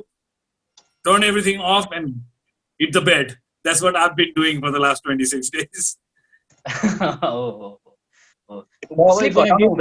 स्लिप घटाउनु हुँदैन, त्यसले हेल्थमा एडभर्स इफेक्ट गर्छ। जति चाहिन्छ त्यति सुत्नुहोस्, आखिर जिन्दगीमा करोड त्यो धेरै माथि पुगेर भोलि तपाईँ करियरमा नेपालको सबैभन्दा खत्रै हुनुभयो, नेपालको मात्रै होइन त संसारकै खत्रै हुनुभयो, तर तपाईँले आज चाहिँ इन्जोय गर्नु भएको छैन। It fucking does not matter के चलेगा दाइ चलेगा। It does not matter. मैले भन्न खोजेको चाहिँ मजाले सुत्नुहोस्, आज इन्जोय गर्नुहोस्, भोलि नहेर्नुहोस्। ल अब एकजना हाम्रो गेस्ट कनेक्ट हुनुहुन्छ है हामीसँग, खोइ विधानले भन्दैछ। Sure. दाइ म यो हाम्रो एनोनमस भन्ने एकजना हुनुहुन्छ है, उहाँलाई कनेक्ट गरिदिन्छु है। Anonymous you can talk now. Okay Santosh दाइले है, नमस्कार दाइ सुरुमा त। नमस्कार अनि भाइ हजुर, मैले के च्याट बक्समा पनि मैले मेसेज गरेको थिएन, तपाईँको पोडकास्ट पनि सुनेको थिएन। तपाईँको बाबा चाहिँ अलिकति के रिच ड्याड पुवर ड्याडको चाहिँ पुवर ड्याडसँग धेरै नै अलिकति नै धेरै नै रिलेभेन्सी मैले पाएँ। अघि you know double masters all that stuff, academical चाहिँ एकदम हुन्छ नि लिटरेसी एकदम हाई लेभल भएको, तर फाइनेन्सियल लिटरेसी चाहिँ भेरी लो। आई मिन थियो होला तर हुन्छ नि still very low as compare to the other जति हुनु पर्थ्यो नि। के भन्न चाहन्छु अब त्यसको लागि चाहिँ, अब फाइनेन्सियल लिटरेसी चाहिँ होइन नेपालको कन्टेक्समा चाहिँ करिकुलममै इन्क्लुसिभ गराइदिने कि त्यो फाइनेन्सियल लिटरेसीको कुरा चाहिँ स्टुडेन्टले चाहिँ आफै सेल्फ लर्निङ त्यतातिर सीमित गराउने, के गर्ने कि त्यसलाई? मेरो विचारमा चाहिँ फाइनेन्सियल लिटरेसी चाहिँ स्कुलको करिकुलममा चाहिँ हाल्नुपर्छ नै भने जस्तो लाग्छ मलाई। अलिकति राम्रोसँग व्यवस्थापन गरेर स्कुलको करिकुलममा हाल्नुपर्छ। सबैभन्दा इम्पोर्टेन्ट कुरा छ। अझ स्कुलको करिकुलमको कुरा आइहाल्यो, म अर्को कुरा पनि जोड्छु। अब थोरै भने 2 मिनट यसमा पनि दिइहालौँ भनेर भनेपछि हाम्रो रुट जसरी एग्रिकल्चर हो त्यसै गरी हाम्रो सभ्यताको रुट हाम्रो धर्म संस्कृति हो कि।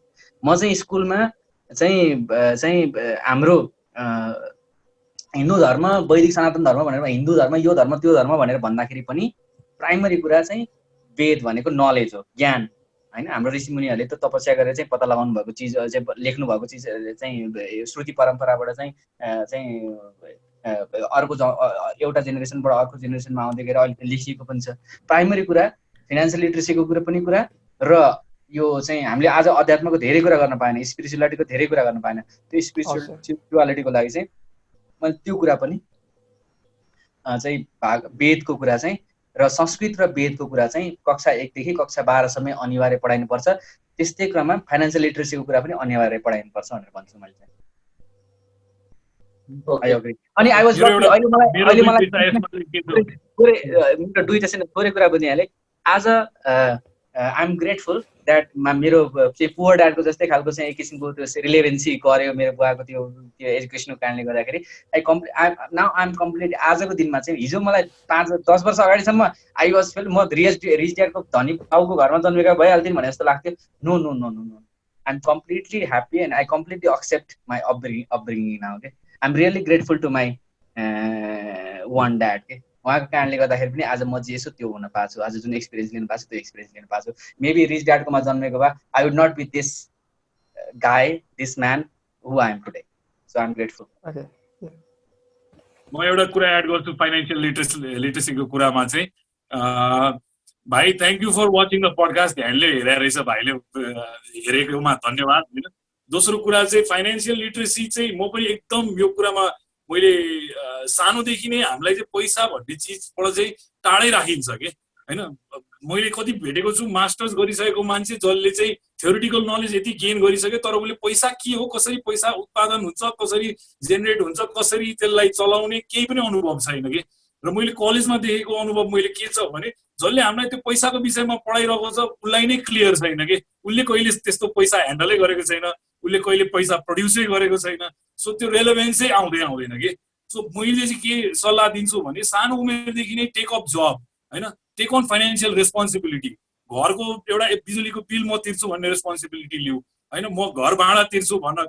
केही किसिमले चाहिँ आफूलाई चाहिँ how to handle money, how to use money, how money is हुन्छ नि, you need to have that experience के। त्यो सायद कलेजले पढाएर हुँदैन, त्यो तपाईँको सानो उमेरदेखि नै त्यसलाई चाहिँ आत्मसात गरेर चाहिँ म केही कमाउँछु, केही हुन्छ नि, एउटा 1 रुपियाँको सामान किनेर 2 रुपियाँमा बेच्नुहोस् न, प्र्याक्टिस गर्न स्टार्ट गर्नुहोस्। फाइनेन्सियल लिटरेसी आफै आउँछ बाई ओभर टाइम होइन। सो स्कुलबाट एक्सपेक्ट नगरौँ, जसले हामीलाई फाइनेन्स पढाएर आउँछ उसले कहिले पैसा देखाइ आउँदैन।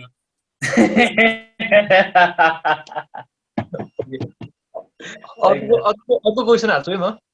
यो चाहिँ यो दृश्यले सोधेको छ How do you stay updated with the government rules regarding businesses, especially कुन ग्रुपको एन्टरप्रेन्योर्सले कस्तो किसिमको बेनिफिट्सहरू पाइरहेको छ भनेर थाहा पाउनको लागि राइट सोर्स कुन हो रे? म यसमा एन्सर गरिदिन्छु. As an entrepreneur we don't need to know everything के. अब अहिलेको टाइममा त मेरो विचारमा अनलाइन प्लेटफर्म्सहरू नै छ, एक्सेसिबल छ, त्यत्रो इन्फर्मेसन हामी सर्टन वेबसाइट्समा जान सक्छौँ.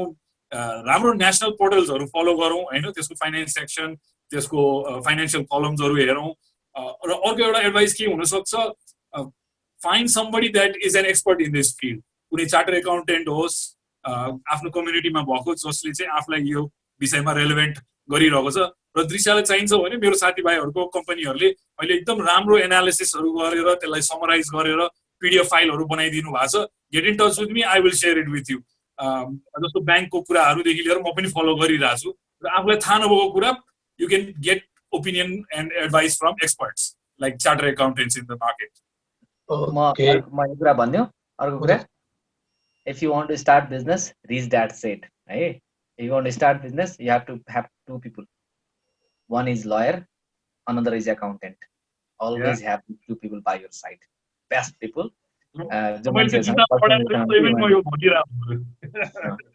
Accountant or lawyer. These two people you always have to have if you are starting a business.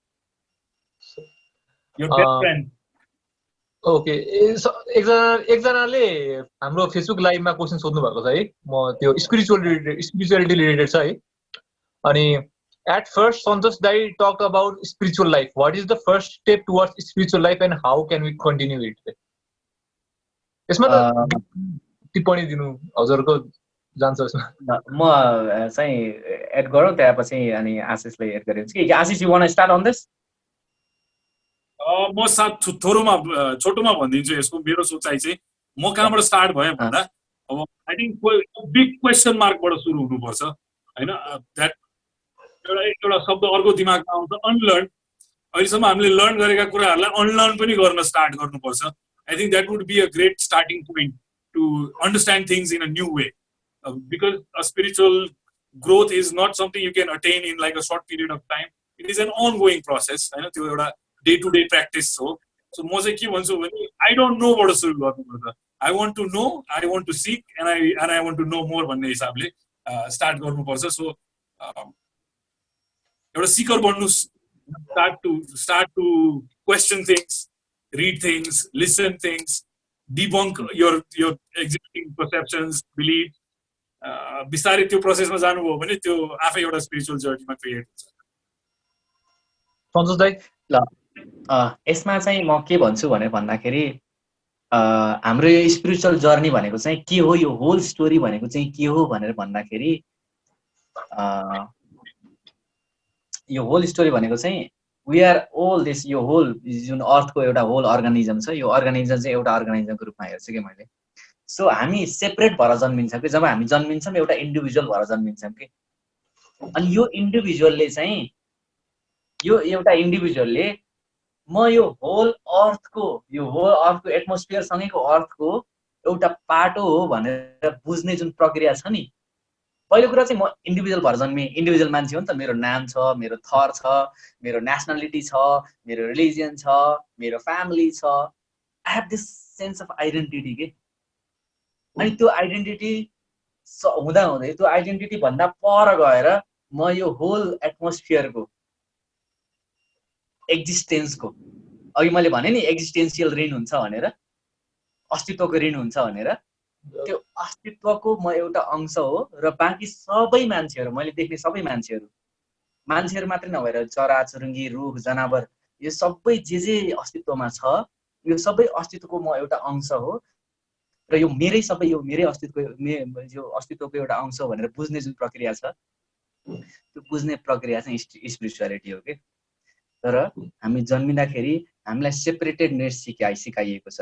मेरो नाम दिइन्छ, मेरो थर दिइन्छ, मेरो नेसनालिटी दिइन्छ, मेरो चाहिँ जेन्डर दिइन्छ, म केटा म केटी, अथवा चाहिँ म नेवार, म ब्राह्मण क्षेत्रीय, यो जुन आइडेन्टिटी दिइन्छ नि, यसले सेपरेट बनाउँछ क्या मान्छेलाई. अनि यो सेपरेट आइडेन्टिटीबाट when you go back to your original identity, original identity भनेको चाहिँ before you were born, before you were conceived जुन ओरिजिनल आइडेन्टिटी छ नि सोलको, यो when you realize that यो होल जर्नी होल लाइफ नै त्यही जर्नीको लागि दिइएको हो कि ह्युमन्सहरूलाई, खास चाहिँ यो कुरा हो।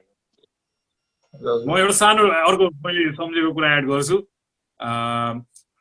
एउटा टेक्निक दिन सक्छु म जुन चाहिँ work for me personally, which is think of your mortality every day. Just try that. Mortality भन्नाले मैले डेथको कुरा गरेँ। Every day remind yourself that you are not infinite, you are finite, you are gonna, at least your body is gonna end. त्यो कुरा र त्यसले आफूलाई एउटा समयको रेलेभेन्स सबै कुरा कन्टेक्चुअलाइज गरिदिन्छ। So think about your own death as much as you can. त्यसले आफैले स्पिरिचुअल पाथमा टिप्छ। ओहो आखिर होइन हामीले चिन्ने हामीले जान्ने हरेक मान्छे एक दिन त यो शरीर छोड्नै पर्ने छ होइन। हाम्रो हजुरबाले पनि छोड्नु भयो होइन, हाम्रो नाति हुँदाखेरि हाम्रो पनाति हुँदाखेरि हामीले पनि यो शरीर त छोड्छौँ। यो शरीर कहाँबाट बन्यो त क्वेसन हो। अब यसको लागि चाहिँ हो अनि यसको लागि चाहिँ to some extent I have feeling that त्यो एउटा चाहिँ डिभाइन एउटा ब्लेसिङ नै हुनुपर्छ जसले चाहिँ कोही रियालिटीलाई क्वेसन गर्ने बनाइदिन्छ कि मान्छेले होइन। म चाहिँ यो नाम भएको मान्छे हो, यो पदको मान्छे हो होइन, मैले चाहिँ समाजमा यस्तो खालको चाहिँ एउटा आइडेन्टिटी लिएर बाँच्नुपर्छ भनेर लागिरहेको कुदिरहेको मान्छे होइन। चाहे पोलिटिक्समा कुदोस्, चाहे बिजनेसमा कुदोस्, चाहे चाहिँ एकाडेमिक्समा कुदोस्, चाहे एनजिओमा कुदोस् होइन, जेमा पनि मान्छे कुदिराखेको हुन्छ नि। त्यो कुदिराखेको त्यो क्वेसनलाई चाहिँ त्यो रियालिटीलाई ठ्याङ्ग पारेर क्वेसन गर्ने चाहिँ मेरो लागि अघि आशिषले चाहिँ डेथलाई सम्झिनुपर्छ भने जस्तै तीनटा कुराले सम्झाउने रहेछ भने चाहिँ एम्प्टी पकेट अनि हार्ट ब्रेक अनि फेलियर। अनि अर्को कुरा भनेको नजिकैको मान्छे, एकदमै नजिकैको मान्छे कसैको डेथ भएपछि त्यहाँबाट सुरु हुन्छ लस। जो मान्छे चाहिँ त्यो आफ्नो नजिकैको मान्छे डेथ हुन्छ नि त्यो डेथबाट सुरु गर्छ। मेरो लागि चाहिँ अझै धेरै एक्सप्यान्डिङ चाहिँ एक्सपिरियन्स ममको डेथ थियो। आशिषले सेयर गरेको, आशिष को हुनुहुन्थ्यो तिम्रो साथी कि अङ्कलको? काका हुनुहुन्थ्यो। काका हुनुहुन्थ्यो। काका गर्ने रेडमोटको कोफाउन्डर बराबरको मान्छे हुनुहुन्थ्यो। उहाँ अल अफ अ सडन बित्नु भएपछि अनि then we start ice cream question रियालिटीलाई कि मेरो मम्मी बित्नु भयो।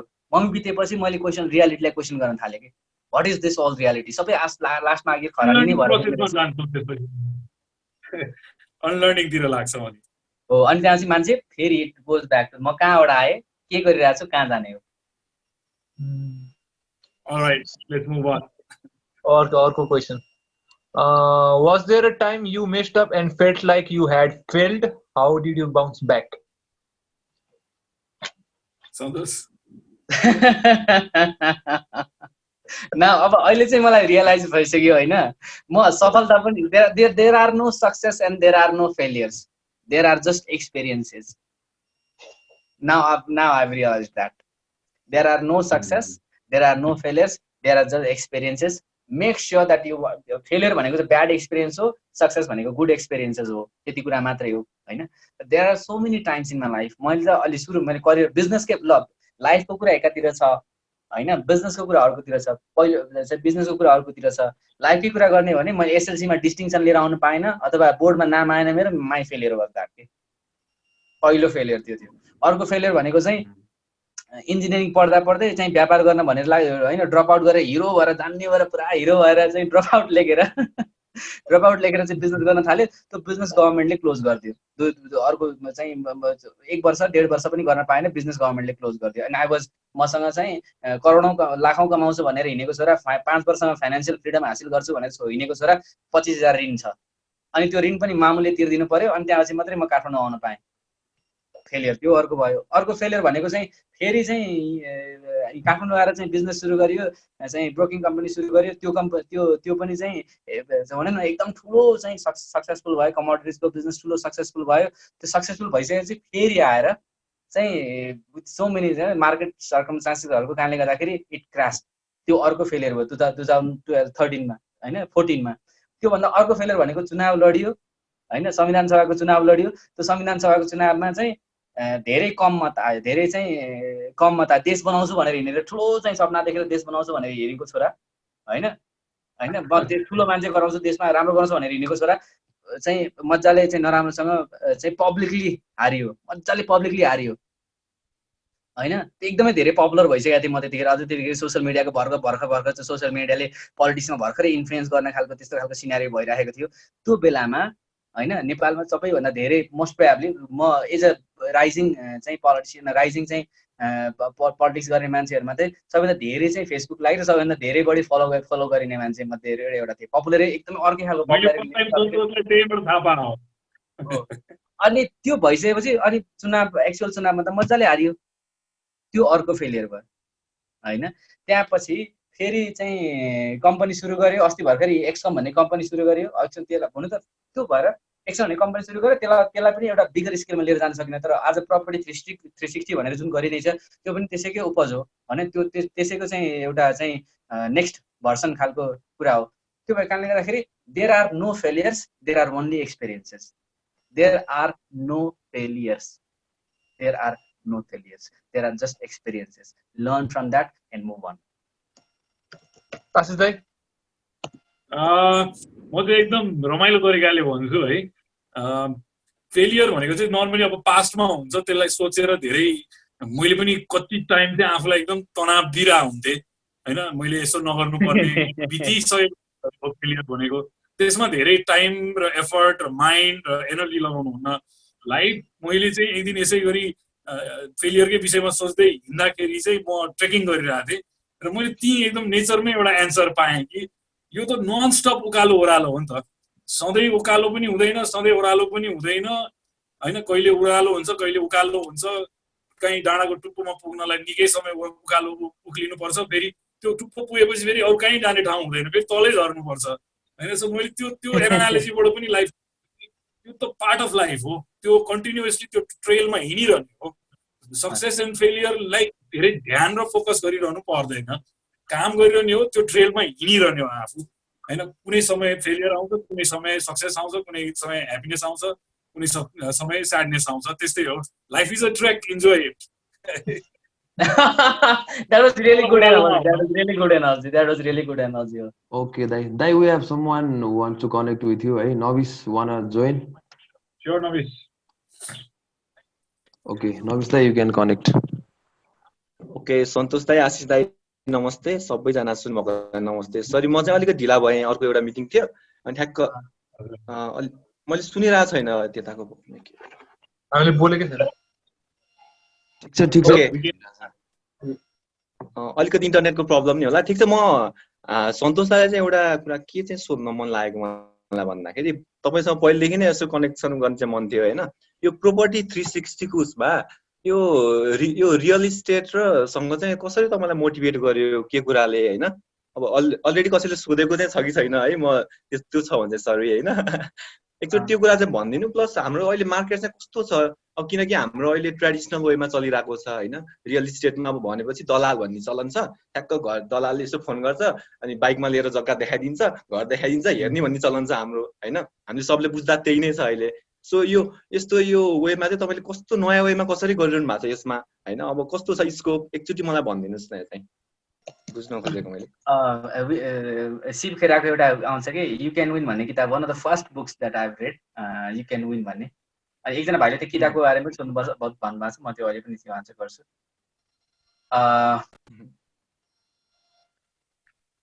रियल इस्टेट मलाई नेपालमै बसेर काम गर्नु पर्यो भनेपछि अनि मैले रियल इस्टेट छानेको प्राइमरी कुरा चाहिँ नेपालमै बसेर काम गर्नु पर्यो। मैले सफ्टवेयर काम गरिरहेको थिएँ अघिल्लो समयसम्म। सफ्टवेयर काम गर्दाखेरि you have to travel a lot, त्यहाँपछि अर्को देशमा गएर गर्नु पर्यो। नेपालमै गर्नुपर्छ भने माटोसँग जोडिएर काम गर्नुपर्ने भन्ने खालको लागेको भएर अनि मैले रियल इस्टेट चाहिँ छानेको पहिलो कुरा। अर्को कुरा भनेको चाहिँ अब रियल इस्टेटमा धेरै ठुलो स्कोप पनि छ। संसारमा जति पनि धेरै primarily apart from few tech billionaires and the stock market billionaires, real इस्टेटको चाहिँ बाट चाहिँ धेरै सफल भएका र धेरै बिलियनियर्स भएका धेरै मान्छेहरूको तादादमा त्यस्तो खालको नम्बर छ। नेपालमा पनि त्यस्तो छ। तर त्यो इन्डस्ट्रीलाई विनर्स, अघि मैले भने शिव खेराको कुरा भन्दाखेरि winners don't do different things, they do things differently भनेर भन्छ कि। भनेपछि अब हामीले फरक कुरा गर्ने होइन, रियल इस्टेट नै गर्ने हो, तर फरक तरिकाले गर्ने भनेर चाहिँ हामीले सुरु गऱ्यौँ।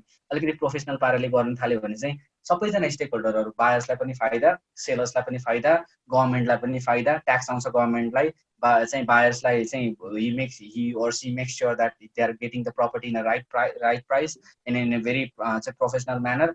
सेलरलाई पनि they are getting the right price of their property अनि त्यसपछि everything is taken care of के राम्रोसँग इन्डस्ट्रीलाई नि त्यो एडभान्समेन्ट भयो भने चाहिँ आखिर हामी हरेकजना मान्छे बिहान उठेदेखि चाहिँ जब निस्किन्छौँ घरबाट घरै फर्किनु पर्छ भने हामी सबैजनाको घरमै बस्ने हो नि त त्यो रियल एस्टेट नै हो अफिस जान्छ त्यो अफिस पनि रियल एस्टेट नै हो के आसिको कफी पसल छ त्यो कफी पसल रेस्टुरेन्ट पनि रियल एस्टेट नै हो के everything that we operate on is real estate. It is a very one of the biggest industry of any economy. चाहे नेपालको होस् चाहे युएसको होस् अनि त्यसमा चाहिँ राम्रो तरिकाले डिफरेन्ट तरिकाले काम गर्न सक्यो भने चाहिँ इन्डस्ट्रीलाई लिड गर्न सकिन्छ त्यो पोटेन्सियली त्यो पोसिबिलिटी देखेर अनि अर्को कुरा चाहिँ नेपालमै बसेर काम गर्नुपर्ने पनि भएको कारणले गर्दाखेरि चाहिँ देन आई सोच चाहिँ रियल एस्टेट यसमा रेगुलेसनको खालको मार्केट छैन यसमा धेरै ठुलो अपर्च्युनिटी जहाँ चाहिँ धेरै ठुलो ग्याप छ प्रब्लम छ त्यो प्रब्लमलाई हामीले राम्रोसँग सल्भ गर्न सक्यो भने त्यही नै सबैभन्दा धेरै ठुलो अपर्च्युनिटी चाहिँ बिल्ड हुन्छ भनेर भने जस्तै आई स the biggest problem in real estate मार्केटमा दले भन्छ अघि तिमीले भनिहाल्यो दले भन्छ दले दाई भन्छ हैन we I want to change that perception बजारमा चाहिँ ब्रोकर कम्पनीहरु पनि प्रोफेसनली युएसमा भए जस्तै क्यानाडामा भए जस्तै ब्रोकर कम्पनीहरु प्रोफेसनली काम गर्छन् र उनीहरूले पनि एउटा मर्यादामा बसेर चाहिँ इज्जतमा बसेर काम गर्छन् भन्ने एउटा एक किसिमको इस्टाब्लिश चाहिँ एउटा नोसन इस्टाब्लिश गर्नु छ I think that is the challenge of this आजको चाहिँ रियल एस्टेट घरको अझै फनी तरिकाले भन्दाखेरि चाहिँ मैले भन्ने गरेको छु धेरैपल्ट भन्ने गरेको छु पहिला चाहिँ छोरी दिने भनेर भन्दाखेरि सरकारी कर्मचारी छान्थे अनि त्यसपछि अस्ट्रेलियाको पीआर हेर्न थाले हैन त्यो भन्दा अगाडि त अमेरिकाको पीआर थियो अमेरिकाको ग्रीन कार्ड थियो अमेरिका ग्रीन कार्ड सँगसँगै अस्ट्रेलियाको पीआर हिट भयो त्यसैगरी भोलि हैन रियल एस्टेट एजेन्टलाई पनि छोरी दिनलाई मान्छेले नइस्किजाऊ I want to create that. I want to have that kind of environment here in Nepal. Pretty much. Okay. Okay. Thank you, दाइ हैन लगभग यो भयो नबिस सबै कुरा भने कि केही छोटे मैले हैन ठीक छ दाइ ठीक छ लगभग मैले चाहिँ अब लाइक नयाँ वेमा जाँदाखेरि च्यालेन्ज कस्तो छ भन्ने हिसाबले कस्तो भन्दा अब मान्छेहरु म नै अब अलिकति गर्न मान्दैन मान्छेहरु अब मैले नै अब कुनै एउटा ट्रान्जेक्सन गर्न लागे भने मेरो छोरो यस्तो अब मान्छे पुरा दले बन्न लाग्यो गर्यो हैन यताउता घर परिवार त भइहाल्यो हैन त्यो कस्तो अर्कै छ क्या भनौं न त्यस्तो टाइपको छ अब नयाँ वेमा त्यो दलालहरुले नै बिगारेको दलालहरुले चाहिँ फोकसमा अहिले इन्डस्ट्री बिग्रेको दलालहरुले गर्दाखेरि हो के दलालहरुले आफैले आफ्नो इज्जत बिगारेको अब चाहिँ नबिसले आफ्नो घर बेच्नु पर्यो भने 100 रुपैयाँ होला नबिसको घरको प्राइस मलाई चाहिँ अर्को मार्केटको दलेले लिएर आयो भने नबिसले कमिसन दिन्छ कि दिँदैन थाहा छैन अब मलाई लोभ अर्को त्यो दलेलाई लोभ चाहिँ आउँछ उसले 150 रुपैयाँ भनिदिन्छ के अनि धेरैमा 150 रुपैयाँबाट घटेर चाहिँ 130 मै कारोबार भयो भने 30 रुपैयाँ त मलाई आयो नि भन्छ के हो बीचमा दाम राख्दिने अनि ठग दिने मान्छेहरुलाई चाहिँ राम्रोसँग फोन नउठाइदिने हैन जुन क्वेरीजहरु आउँछ त्यो क्वेरीजहरुमा चाहिँ राम्रोसँग चाहिँ डिल नगर्दिने हैन अनेस्ट कुरा नगर्ने हैन लोभ र मान्छेलाई लोभले सबैभन्दा ठूलो समस्याको जडै लोभ हो अचाकली लोभ हो आफ्नो जुन पर्सेन्टेज छ त्यो पर्सेन्टेज मात्र लिएर काम गरे भइहाल्यो नि ब्रोकर उसको सेवा उसको चाहिँ त्यो पर्सेन्टेज मात्र लिएर काम गरे भने भइहाल्यो नि उसलाई चाहिँ त्यो भन्दा बढी कमाउनु पर्छ के अब अनि त्यहाँ चाहिँ ठग्न सुरु हुन्छ के अनि झुट बोल्न सुरु हुन्छ के अनि त्यहाँ चाहिँ फ्रड सुरु हुन्छ के अनि फ्रड गरेपछि त मलाई नै कसैले फ्रड गर्यो भने मेरै घर जग्गा किन्ने बेच्ने बेला मलाई नै कसैले फ्रड मैले चाहिँ होल इन्डस्ट्रीलाई त्यो ब्रोकरलाई पनि गाली गर्छु त्यो ब्रोकरलाई गाली गर्छु होल इन्डस्ट्रीलाई पनि गाली गर्छु नि ब्रोकरहरुले सबैभन्दा पहिला आफ्नो व्यवहार आफ्नो चाहिँ काम गर्ने शैली इथिक्स नै पहिला सबैभन्दा पहिला सुधार्नु पर्छ त्यो भन्दा बाली अर्को कुनै उपाय छैन त्यसको लागि सरकारले रेगुलेसन लिएर आउनु पर्छ अब 2-3 दिनमा यो पहिलो कुरा चाहिँ रियल एस्टेट एजेन्टहरुले कसरी काम गर्नुपर्छ भन्ने चाहिँ हामी अब यो हप्ता हामी रिलिज गर्दैछौँ भिडियो प्लिज अब नबिसलाई मेरो सल्लाह सुझाव छ please watch that video real estate 101 भन्ने सिरिजमा एपिसोड 3 आइराखेको छ त्यसमा हामीले ब्रोकरहरुले कसरी काम गर्नुपर्छ भनेर भनेको छौँ त्यसको केही समयपछि गभर्नमेन्टले पनि कसरी रेगुलेट गर्नुपर्छ भन्ने कुराहरु हामीले त्यसमा केही छलफल गरेका छौँ सो प्रिटी मच ब्रोकरहरुले नि सबैभन्दा पहिला सुधारिनुपर्छ